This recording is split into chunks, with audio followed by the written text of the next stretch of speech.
हमें एक टीनेजर दिखाया जाता है जो किससे बात करते हुए कहता है, आखिर इस बार में तुम घर क्यों नहीं आ रही, मुझे तो बहुत ज्यादा गुस्सा आ रहा है। तो तभी दो लड़कियां उसको देख के कहती हैं, वाह ये तो बहुत ज्यादा क्यूट है, पता नहीं ये कौन है, लेकिन लगता है हमसे जूनियर है। तो तब उसके सामने रीना खड़ी हुई थी। वो लड़का कहता है, तुमने कहा था कि जैसे तुम ग्रेजुएट हो जाओगी तुम यहाँ से चली जाओगी, फाइनल एग्जाम्स तो ओवर हो गए हैं, विंटर वेकेशन के बाद तुम्हें स्कूल छोड़ के जाना पड़ेगा। तो तब वो था लूका। वो कहता है, क्या सच में तुम्हें हमारी फैमिली में आना इतना पसंद नहीं है? क्या सच में कोई वजह है तो मुझे बता दो ना। तो हमारी उन कहती है, लूका देखो आई एम सॉरी, लेकिन तुम बहुत सारा टाल हो ना, और इतने लंबे हो गए 2 सालों में, इसीलिए प्लीज थोड़ा सा दूर होकर बात करो। वो कहता है, सॉरी सॉरी, लेकिन हमारी टीने कहती है, और तुम्हारी बात का जवाब मैं देती हूँ कि मैं मीनार में वापस नहीं जाने वाली, और इसके अलावा मैं जानती हूँ तुम्हारे पेरेंट्स मुझे अपनी बेटी की तरह प्यार करते हैं, आई होप कि तुम समझ जाओगे मेरी बात। वो कहता है, रीने मुझे बताओ क्या ये सब कुछ इरहान की वजह से है? तो रीने शौक हो जाती है। वो कहती है, क्या? तो लुका कहता है, मॉम और डैड उससे बहुत ज्यादा प्यार करते हैं, इसलिए उन्होंने नोटिस नहीं किया होगा, लेकिन मैं ये बात जानता हूँ कि कभी कभार पर तुम्हें बहुत ज्यादा अपसेट कर देता है, तो क्या ये उसकी वजह से है? अगर ये बात है तो मैं उससे बात करूंगा ना, वो मेरी बात सुनता है। तो हमारी हीरोइन कहती है, लुका ये टाइम है कि मैं अब अकेले रहना शुरू कर दूं, और मैं बिल्कुल ठीक हूँ, इसमें उसकी कोई गलती नहीं है। वो कहता है, रीने सच में? वो सोचती है, मैंने अपना माइंड बना लिया तो मैं गिव अप नहीं करूंगी, इससे रियलिटी चेंज हो जाती कि पूरे एम्पायर की 2 पावरफुल फैमिलीज, वो उन दोनों के दरमियान मैं खड़ी हूँ। एक रेक्स बिगोनिया की फैमिली जो कि स्वॉर्ड की फैमिली है, और दूसरी लिसांटियस फैमिली जो कि मैजिक की फैमिली है। और रेक्स बिगोनिया उसने अपनी पूरी फैमिली को मरवा दिया, और उसने हाउस बिगोनिया की सारी पावर ऑब्जर्व कर ली है। अब सिर्फ उसका एक छोटा भाई बचा है, लेकिन उसकी ऑब्सेशन मुझे लगता है उसकी वजह से वो नेशन में बहुत ज्यादा तबाही लाएगा। लेकिन रेक्स बिगोनिया को और विक्टिम्स बनाने से अच्छा है कि मैं पर्सनली इसको एंड कर दूं, और इसीलिए मैं और कार। तो वो सोचती है, अरे हाँ मैं और कार, सबसे पहले मुझे थोड़े से प्लान चेंज करने होंगे।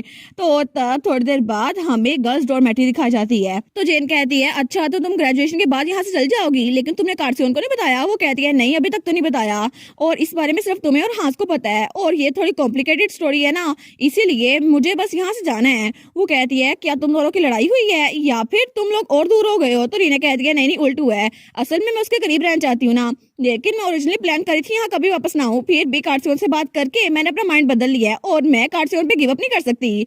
तो तब उसके कान में कुछ कहती है। वो कहती है, मेरा प्लान ये है। तो तब जेन तो बड़ी शौक हो गई थी। वो कहती है, सच में तुम ग्रेजुएशन पार्टी में कार्सियन को सेड्यूस करने वाली हो? वो कहती है, चुप हो जाओ ना। तो हमारी जेन कहती है, ठीक है सॉरी सॉरी, लेकिन कार्सियन तो पहले तुम्हारे प्यार में डूबा हुआ है, आखिर ये सब कुछ करने की जरूरत क्या है, और क्या ये सब कुछ तुम ग्रेजुएशन के बाद नहीं कर सकती? तो वो कहती है, वेल मैं जानती हूँ, लेकिन फिर भी पता नहीं उसके बाद हम दोबारा कब मिलेंगे, इसीलिए मैं चाहती हूँ ये सब अभी हो जाए। और वैसे भी मैं जहाँ पर जा रही हूँ ना, मुझे लगता है कि मुझे कार्सियन के पेरेंट्स चेंजिंग मैजिक की जरूरत पड़ेगी, और अपनी आराम से लाइफ गुजारने के लिए। तो जेन कहती है, रीने मुझे एक बात तो बताओ, क्या तुमने किसी अजीब से आदमी से पैसे उधार लिए हैं? वो कहती है, नहीं नहीं ऐसा कुछ भी नहीं है, मेरे पास बहुत सारे पैसे हैं।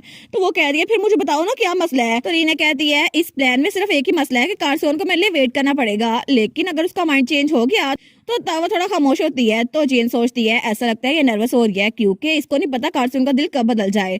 लेकिन तब वो कुछ सोचती है, और वो कहती है, तुम कार्सियन को ग्रेजुएशन पार्टी पे सेड्यूस करोगी ना, ताकि तुम उसे अपना बना सको? तो रीना कहती है, हाँ बिल्कुल। तो जेन स्माइल करती है। वो कहती है, ठीक है मैं तुम्हारी हेल्प करूंगी। रीना कहती है, क्या सच में? वो कहती है, हाँ बिल्कुल, मैं तुम्हें कार्सियन का ड्रेसअप करूंगी, और सिर्फ कार्सियन ही नहीं, हर लड़का तुम्हें घूम के देखेगा, और हर कोई तुमसे सेड्यूस हो जाएगा।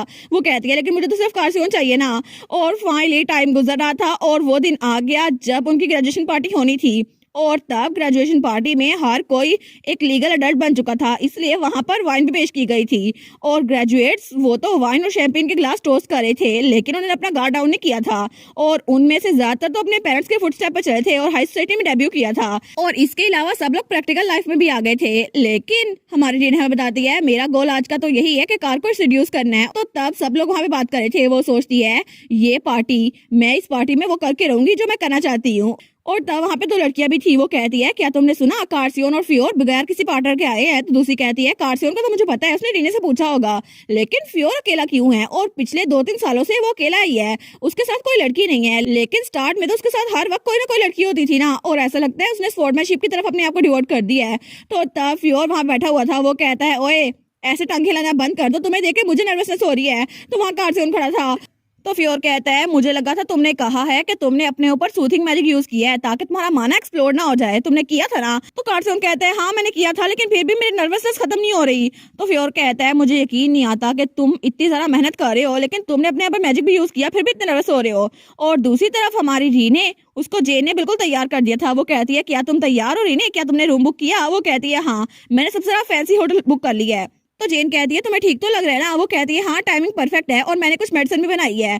तो वो कहती है ठीक है तो आज तुम्हें ये करना ही होगा। तो हमारी रीने कहती है हाँ बिल्कुल। और तब वो तैयार हो गई थी और पार्टी में आ चुकी थी और उसका ड्रेस तो बहुत ज्यादा खूबसूरत लग रहा था। लेकिन तभी वो सोचती है कार्सियोन मैं ये सब कुछ इसलिए नहीं कर रही क्योंकि मैं तुम्हारी फीलिंग्स के साथ खेलना चाहती हूँ। असल में मुझे पता है कि बहुत सारे मौके होंगे जब हमें अलग होना पड़ेगा, इसीलिए मैं तुम्हारी फीलिंग्स को कभी क्वेश्चन नहीं करूंगी। तुमने बहुत बार अपने आप को मेरे सामने शो किया है और इसीलिए मैं सच में तुम्हारे साथ रहना चाहती हूँ। तो तभी फ्योर वो एक तरफ देखता है, वो कहता है कि यार, तो कार्सन कहता है किस तरफ देख रहे हो तुम? लेकिन जैसे ही वो वहां पर देखते ना तो वहां पे रीने आ रही थी, वो भी बिल्कुल शॉक हो जाता है और वो तो उस ड्रेस में बहुत ज्यादा प्यारी लग रही थी। तो तभी वो कार्सियन की तरफ देखती है और स्माइल करती है। वो कहती है हेलो कार्सियन। और तभी वो दिल में सोचती है आई होप तुम इसे अलाउ कर दो कि आज तुम मेरे साथ रहो। और तभी दोनों आमने सामने थे। वो कहती है कम से कम आज की रात तो हम लोग इकट्ठे होंगे ना, क्योंकि कार्सियन सच में मैं ये रात तुम्हारे साथ गुजारना चाहती हूँ।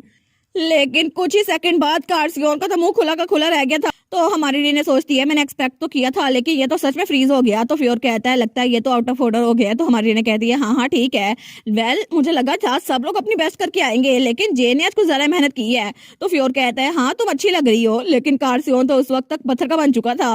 वो कहती है सच में? तो फ्योर कहता है ऐसा लगता है तुम्हारी शादी है और तुम ब्राइड बनी हुई हो। वो कहती है अच्छा तुम्हें भी ऐसा लगता है? तो फ्योर कहता है क्या तुम सीरियस हो? वो कहती है हाँ हाँ बिल्कुल, जे ने कहा था वो मुझे ब्राइड ही बना रही है, लेकिन मैं इस बारे में थोड़ा शाई थी, लेकिन इतना बुरा कंसेप्ट भी नहीं है। और तब उसने मुझे ये ड्रेस भी दिखाई थी और मुझे लगा था आज हर कोई मेहनत करके आ रहा है तो मुझे भी अच्छा दिखना चाहिए। वो कहता है वेल अगर तुम ये ड्रेस को वेस्ट नहीं जाना चाहती ना तो इससे अच्छा तुम अपने लिए कोई ग्रूम ढूंढ लो। वो कहती है हाँ हाँ मैं ढूंढ ही रही हूँ। तो रीने हंसते हुए कहती है वैसे भी फिक्र ना करो, मैं अपने दोस्तों के पीछे नहीं हूँ और तुम्हें मुझसे टेंशन नहीं होगी। तो फ्योर उसकी तरफ देखते हैं और तब वो स्माइल करते हुए कहते हैं सच में रीने तुम्हें पता है जहाँ दर्द होता है ना तुम वहीं पे हिट करती हो। वो कहती है क्या तुमने क्या कहा? वो कहता है नहीं नहीं ओए तुम जरा बाहर निकलो कार्सियन, तुम होश में तो आ जाओ। लेकिन जब उसको देखता है वो कहता है क्या? तो रीने कहती है इसे क्या हुआ? वो कहता है ये तो सांस नहीं ले रहा। तो रीने कहती है क्या? और तभी वो वहाँ क्रैश हो गया था। तो रीने चिल्ला कहती है इमरजेंसी, कोई तो कार की हेल्प करो। और तब थोड़ी देर बाद कार्सियन को उसके डोम रूम में पहुंचा दिया गया था और वो सोचती है कितना क्योस हो गया था ना, लेकिन चलो उसके बगैर पार्टी बिल्कुल अच्छी लग रही और वहां पे सब लोग टोस्ट कर रहे थे, लेकिन उन बेचारे गिलासों का क्या कसूर था? तो हमारी हीरोइन वो भी एक टोस्ट लेके बैठी हुई थी। वो सोचती है सच में मैं एक इडियट हूँ, मैंने अपना पूरा प्लान खराब कर दिया। तो पीछे से कोई कहता है किसे फर्क पड़ता है, ड्रिंक्स तो आ रही है ना। तो हमारी हीरोइन सोचती है आज तो मुझे बिल्कुल भी अच्छा नहीं लगना चाहिए था, कार्सियन तो बिल्कुल फ्रीज हो गया है, लेकिन हम लोग पार्टी में हैं जहाँ पे सब लोग 10 टाइम ज्यादा नाइसर लग रहे हैं। मैंने एक्सपेक्ट नहीं किया था कि वो बीमार हो जाएगा।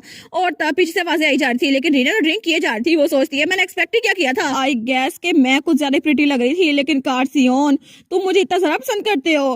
तो तब वो सोचती है आज मैंने इतनी मेहनत की थी तैयार होने में, लेकिन मैं आज का दिन ये वेस्ट नहीं जाने दे सकती। तो तब वो फिर से ड्रिंक करने लग जाती है। वो सोचती है इससे अच्छा मैं ड्रिंक ही कर लूं, लेकिन तभी वहां पर कोई आता है, उसके हाथ से ग्लास पकड़ लेता है। वो कहता है बस कर दो, इतनी ड्रिंक करने की क्या जरूरत है? तो हमारे कहती है क्या? तो फ्योर कहता है मुझे पता है तुम्हारा पार्टनर यहाँ चला गया है, लेकिन तुम तो कुछ ज्यादा ड्रिंक किए जा रही हो और अगर तुमने अपने आप को ट्रबल में फंसा लिया फिर, और वैसे भी तुम लोगों ने पहले बालरूम में डांस किया था ना, इसी वजह से उसने इतना मैजिक यूज किया होगा ताकि वो बेहोश ना हो, लेकिन आज तुम कुछ ज्यादा प्यारी लग रही हो ना। वो कहती है फ्योर मुझे सच में इतनी डिसअपॉइंटमेंट हो रही है ना, सच में मैं तो एंजॉय करना चाहती थी इस टाइम को, लेकिन ये हमारी इकलौती ग्रेजुएशन पार्टी है और वैसे भी ये सच नहीं है ना, मुझे ड्रिंक करने दो। वो कहता है बस कर दो ड्रिंक करना, और वैसे भी तुमने कभी पहले अल्कोहल पी है? वो कहती है नहीं ना, मैं अंडर एज थी और अभी सब स्टूडेंट पी रहे हैं। तो फ्योर कहता है सब लोगों ने फिगर आउट कर लिया था उनकी टॉलरेंस कितनी है और वैसे भी कोई भी नहीं अब पी रहा, तुम ही बस पी जा रही हो। वो कहती है फिर भी एंजॉय तो करने दो ना मुझे, लेकिन तब उसके गाल खींचता है। वो कहता है हाँ एंजॉय करो, बेहोश ना हो जाना। तो तब वो कहता है क्या तुम इतनी अपसेट हो? वो कहती है सच में बहुत बहुत अपसेट हूँ, मुझे तो उसके साथ डांस भी करना था। लेकिन तभी फ्योर वो अपना सर पकड़ता है। वो कहता है ठीक है मैं जाके कार्सियन को जगा के आता हूँ और उसके रूममेट के तौर पर मुझे सीक्रेट पता है और मैं उसको कहूंगा कि और मैजिक यूज कर ले ताकि फिर से बेहोश ना हो। वो कहती है ठीक है, लेकिन तभी वो जाते रुकता है और तब वो पलटता है और अपना कोट उतार के हमारी रीने के ऊपर देता है। वो कहता है ठीक है अब आराम से रहना। तो रीने बेचारी वो सोचती है कितना वार्म लग रहा है ना, क्या मैं होटल रूम में हूँ? मैंने कितनी कोशिश की थी ना कि अच्छी जगह ढूंढूं, लेकिन तभी तब उसकी तरफ कोई बढ़ रहा था और वो था प्रिंस कून। तो तब वो रीने को स्टेबल पे देखता है, तो तब वो कोट उतारने लगता है। वो कहता है रीने पार्टी खत्म हो गई है, तुम्हें भी चलना चाहिए। वो कहती है क्या? वो कहता है मैं तुम्हें तुम्हारे रूम तक छोड़ देता हूँ, चलो मेरे साथ चलो। लेकिन तभी वहां पर कार्सियन आ रहता है। वो कहता है तुम क्या कर रहे हो और किसी की परमिशन के बगैर उसको ना लेके जाया करो। तो वो कहता है मैं सिर्फ उसकी हेल्प करने की कोशिश करा था ताकि उसे गर्ल्स डॉर्मेट्री छोड़ सकूं। तो कार्सियोन कहता है आखिर तुम ऐसा क्यों करोगे और जरा अपनी जगह पे रहो। वो कहता है मैं सिर्फ उसकी फिक्र कर रहा था और वैसे भी जब तुम यहाँ पर नहीं थे ना उसकी सेफ्टी पे मैं नजर रख रहा था, तुम नहीं थे। तो कार्सियोन कहता है तुम तो ऐसे बात कर रहे हो जैसे मुझे पता ही नहीं है कि रीने को बताए बगैर तुम ऐसे उसे घूरते रहते हो और यहाँ से दफा हो जाओ इससे पहले कि रीने को पता चले और वो भी इस बात का बुरा मना ले। लेकिन उसका पार्टनर मैं हूँ तो उसको मैं ही लेके जाऊंगा वापस।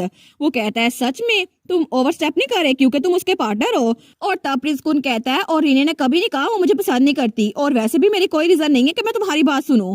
और अगर आज मैं उसका पार्टनर होता ना तो कभी भी उसको अकेले छोड़कर नहीं जाता था कि वो यहाँ पे बैठ के ड्रिंक करती रहे। तो कार्सियोन कहता है आई गेस कि तुम्हें थोड़ा रॉन्ग आइडिया हो गया है, वो कभी भी तुम्हें अपना पार्टनर ना बनाती क्योंकि उसके साथ हमेशा मैं था। तो प्रिंस कुन कहता है आखिर तुम इस बारे में क्या जानते हो। लेकिन तभी रीने की आवाज आती है। वो कहती है कार्सियोन क्या तुम यहाँ पर आ गए, मैं तुम्हारा इंतजार कर रही थी। तो प्रिंस कुन वो बिल्कुल खामोश हो गया था और तभी वो अपने हाथ से वो जैकेट में नीचे गिरा देता है और वहां से जाने लगता है। वो कहता है ठीक है अब उसका अच्छे से ख्याल रखना।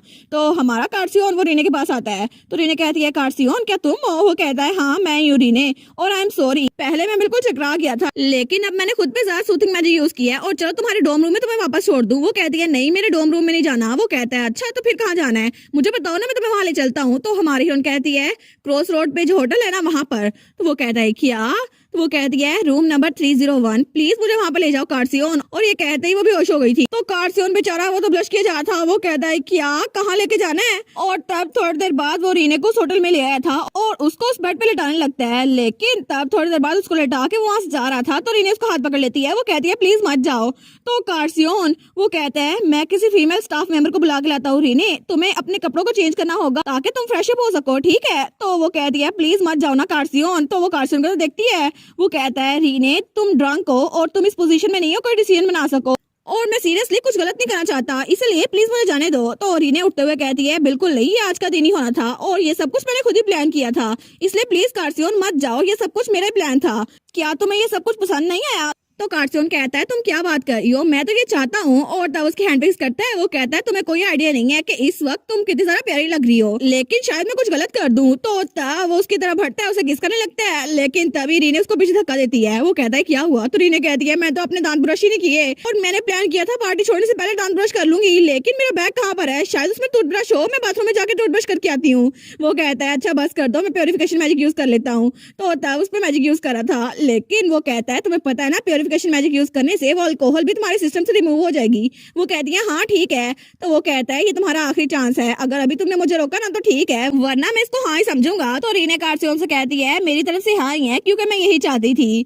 तो तब कार्सियोन उसको किस करता है और हमारी हीरोइन वो दिल में सोचती है मैं जानती हूँ कि तुम डची के वारिस हो और मैं सिर्फ एक कॉमनर हूँ और ये हम लोग आखिरी बार इकट्ठे हैं लेकिन चाहे हमारी डेस्टिनी यही हो फिर भी मैं गिव अप नहीं करूंगी क्योंकि वापस मुझे तुम्हारी तरफ ही लौट के आना है और मैं तुमसे प्रॉमिस करती हूँ कार्सियोन के फ्यूचर में मैं जरूर तुम्हारे पास लौट कर आऊंगी। और उसके एक हफ्ते बाद हमें एकेडमी का सीन दिखा रहता है। तो हमारी सोचती है एक बार विंटर ब्रेक स्टार्ट हो गई ना तो फिर एकेडमी में हमारे पास सिर्फ एक ही हफ्ता बचेगा। तो वहाँ पे जेन जा रही थी। वो कहती है क्या तुमने वो जगह देख ली। तो रीने कहती है हाँ बिल्कुल और मुझे लगता है वहाँ पे रहना इतना मुश्किल नहीं होगा। तो जेन कहती है सच में तुमने वो जगह सही से तो देखी ना और मुझे लगता है बाद में कोई फ्लास ना निकल आए। वो कहती है नहीं मैं उसको फिक्स कर सकती हूँ और वैसे भी मुझे वहाँ का पेंट बहुत ज्यादा पसंद आया। तो पीछे कार्सियोन वो तो बिल्ली बना उनको छुप को देख रहा था लेकिन तभी जेन को कुछ एहसास होता है। वो सोचती है क्या पीछे कोई है लेकिन जैसे वो पीछे देखती है ना कार्सियोन टेलीपोर्ट हो जाता है। वो कहती है क्या यहाँ पर कोई था। तो रीने कहती है क्या हुआ।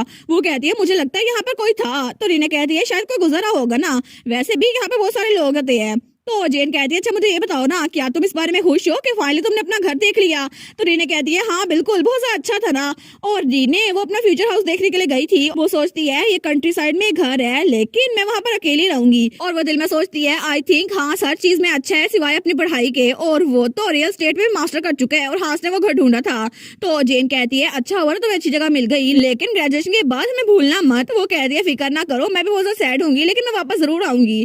तो तब रीने इधर उधर देखते हुए कहती है मैं तुम्हें एक बात बताऊं जेन। तो जेन कहती है हाँ क्या हुआ। तो वो कहती है उस रात से जब से मैं कार्सियोन के साथ थी ना उसके बाद से हर वक्त मुझे कार्सियोन की आवाज अपने कान में सुनाई देती है जैसे वो मेरा नाम पुकार रहा हो। तो वो कहती है सच्ची तुम लोग का तो बहुत ज्यादा पैशनेट लव है ना, ऐसा लगता है कि तुम दोनों एक दूसरे के बहुत ज्यादा करीब हो। तो रीने कहती है सच में मुझे लगा था तुम लोग लव सिक हो रहे हो। वो कहती है लेकिन एक बार तुम ग्रेजुएट हो गई तो तुम कार्सियोन के साथ भी कॉन्टेक्ट को खत्म कर दोगी अगर वो इतना हर्ट हो गया और फिर तुम्हें छोड़ ना पाया। तो वो कहती है नहीं नहीं ऐसा हो ही नहीं सकता, मैं इसलिए जा रही हूँ ताकि कार्सियन से बाद में मिल सकूं, और वैसे भी इतना दूर तो वो मुझसे रह ही सकता है ना। लेकिन उसकी ये बात थोड़ी देर बाद ही गलत साबित हो गई थी, क्योंकि उसके डॉर्म रूम के सामने था, वो खिड़की में था। वो कहता है रीनी क्या तुम्हें कुछ खाने के लिए जाना है, या फिर हम कहीं डेट पे जाए कल, या फिर मैं कल सुबह तुमसे मिलने के लिए आऊँ, या फिर हम सुबह तक बिल्कुल इकट्ठे ही रहे, या फिर हम लोग हमेशा के लिए इकट्ठे रहे। तो हमारी और उसके मुंह पे रखती है। वो कहती है बस कर दो बस कर दो, और वो उसके डॉर्म रूम की विंडो में था। वो कहती है अगर किसी ने तुम्हें देख लिया तो कार्सियन उसके पास आता हुए कहता है मुझे फर्क नहीं पड़ता, अगर कोई भी हमें देख लेना तो इससे रूमर्स अच्छे से फैलेंगी और कोई लड़का तुमसे बात नहीं करेगा, क्योंकि तुम सिर्फ मेरी हो ना रीने, इसीलिए।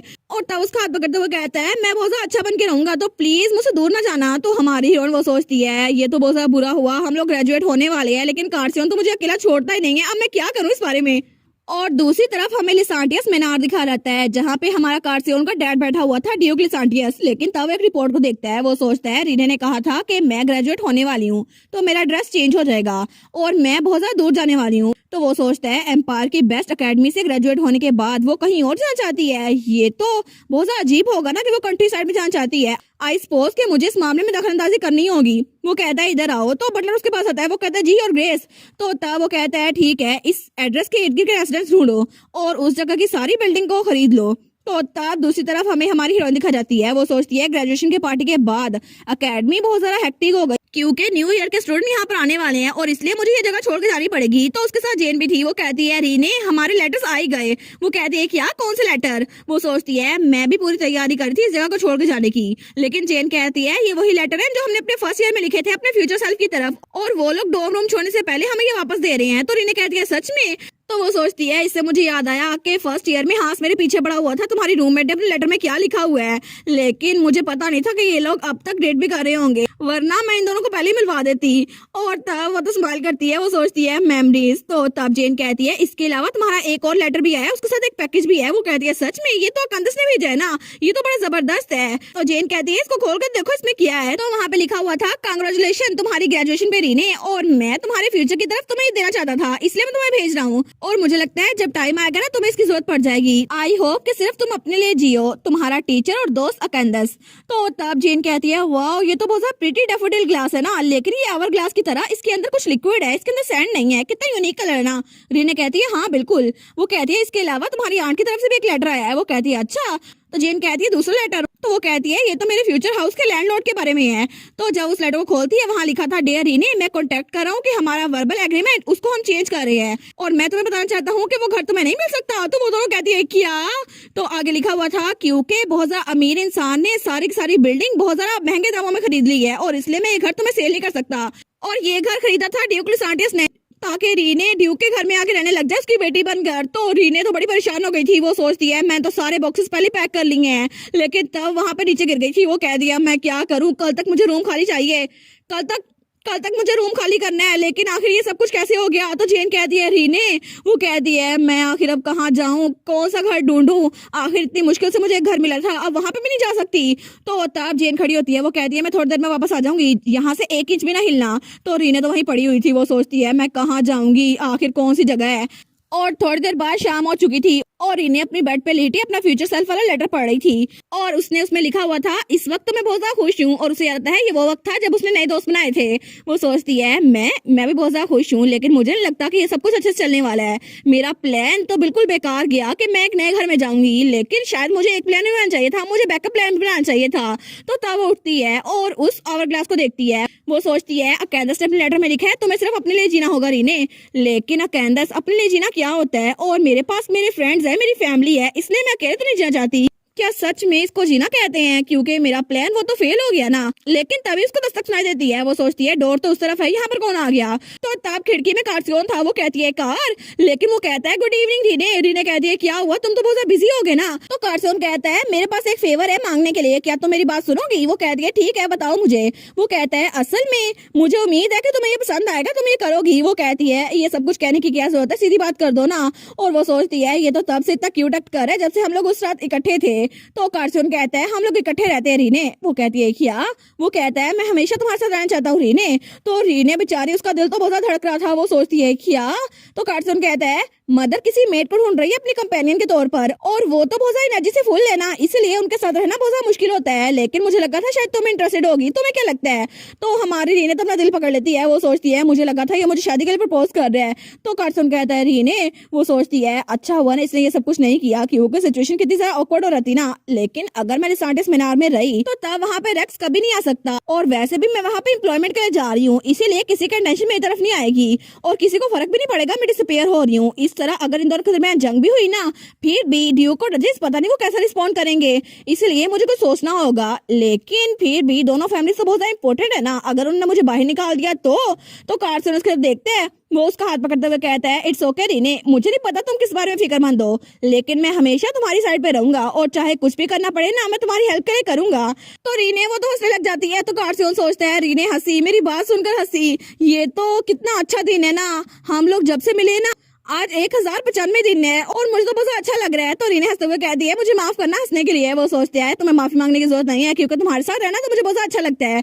तो रीने कहती है जब भी मैं तुम्हारे साथ बात करती हूँ ना मुझे लगता है कि सारी दुनिया मेरे साथ ही है और कुछ भी अलग नहीं होगा। तो वो कहती है ठीक है, लेकिन तुम आखिर तक मेरे रूम में घुसी आए। वो कहते हैं हाँ फिर क्या हुआ। लेकिन तब कार्सन के जाने के बाद वो सोचती है अभी भी मेरा सबसे बड़ा मसला यही है कि मुझे उसकी फैमिली के बारे में कुछ नहीं पता, लेकिन मैंने उसकी फैमिली को जीतने की कभी कोशिश नहीं की, और मैं तो डचेस से अचानक से मिल गई थी ना, लेकिन पता नहीं वो मेरे बारे में क्या सोचती होंगी। और तब तक सुबह हो भी चुकी थी, तो वो सोचती है पता नहीं कार्सन मेरा साथ देता है या फिर नहीं, लेकिन मेरे पास और कोई चॉइस नहीं है और मुझे लगता है मुझे ये करना ही पड़ेगा, क्योंकि बाकी कुछ भी हो जाए तो इसको मैं खुद ही फिगर आउट कर लूंगी। लेकिन अभी के लिए मुझे जिंदा रहना है और मुझे रेक्स भगोने से बच के रहना है, इसीलिए मैं ये सब कुछ करके रहूंगी। और वैसे भी मैं और कार्सन तो सिर्फ दोस्त है ना। तो पीछे से कार्सन कहता है रीने तुम तो कितनी क्यूट लग रही हो। वो सोचती है मुझे सबसे पहले इसके बारे में कुछ करना होगा। तो तब वो कहती है कार्सन तुम्हें पता है टाइमिंग तो बहुत परफेक्ट है, जेन ने कल तुम्हें बताया था ना कि मुझे एक जगह की जरूरत है। तो वो कहता है हाँ लेकिन मुझे माफ करना तुम्हारी परमिशन के बगैर ये सब कुछ करने के लिए।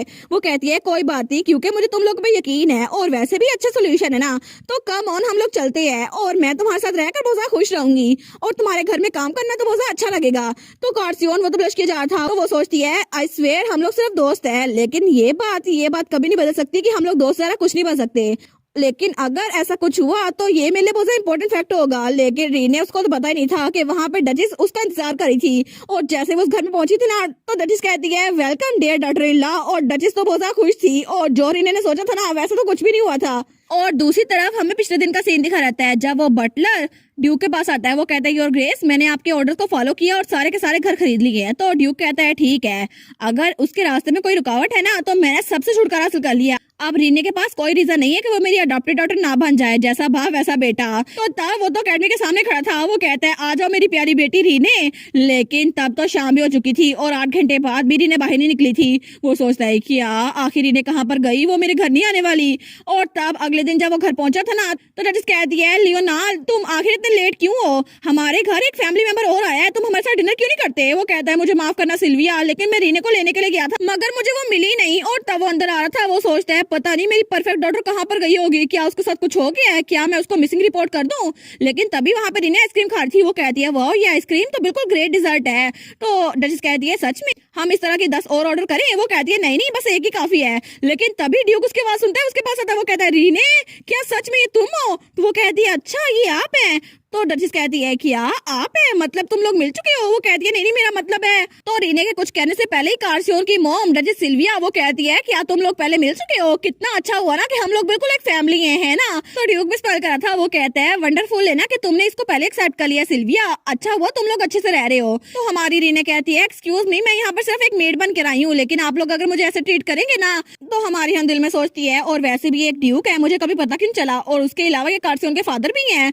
तो तब ड्यूक और डचेस इकट्ठे कहते हैं तुम हमारी प्यारी, लेकिन ड्यूक कहता है हमारी बेटी बन सकती हो। तो डचेस कहती है डॉटर इन लॉ बन सकती हो। तो तभी वो दोनों कहते हैं क्या, दोनों फ्रीज हो गए थे। लेकिन तभी डचेस कहती है डॉटर आखिर तुम क्या बात कर रहे हो, रीने को हमारी डॉटर इन लॉ बनना है। तो ड्यूक कहता है आखिर वो कार्सियोन के इर्द गिर्द कैसे भटक सकती है, तुम्हें पता भी है कार्सियोन कैसे है, और रीने तो बहुत अच्छा लड़का डिजर्व करती है। और कार्सियोन तो रीने के लिए 3 और आइसक्रीम लेकर आ गया था। लेकिन ड्यूक वो कहता है अगर पूरा एम्पायर भी ऊपर नीचे हो जाए ना फिर भी मैं पूरी दुनिया को उलट दूंगा, लेकिन रीने के लिए अच्छा परफेक्ट हस्बैंड ढूंढ के रहूंगा। तो डचेस कहती है मुझे अच्छा लगेगा अगर वो हमारी बेटी बन के रहे, लेकिन मैं सच में चाहती हूँ कि हमारे ग्रैंड चिल्ड्रन उनकी तरह दिखे। तो टावर होते हुए वहां से भाग गई थी। तो ड्यूक कहता है सिल्विया मेरी बात तो सुनो ना, सच में सिल्विया वापस तो आ जाओ। तो तब पीछे से बटलर कहता है प्लीज मुझे अलाउ करें, आपका कमरा आपको दिखा दूं। तो हमारी हीरोइन कहती है थैंक यू। तो तब कारसून कहता है मैं इसको दिखा दूंगा, तुम जा सकते हो। तो बटलर कहता है जी माय लॉर्ड।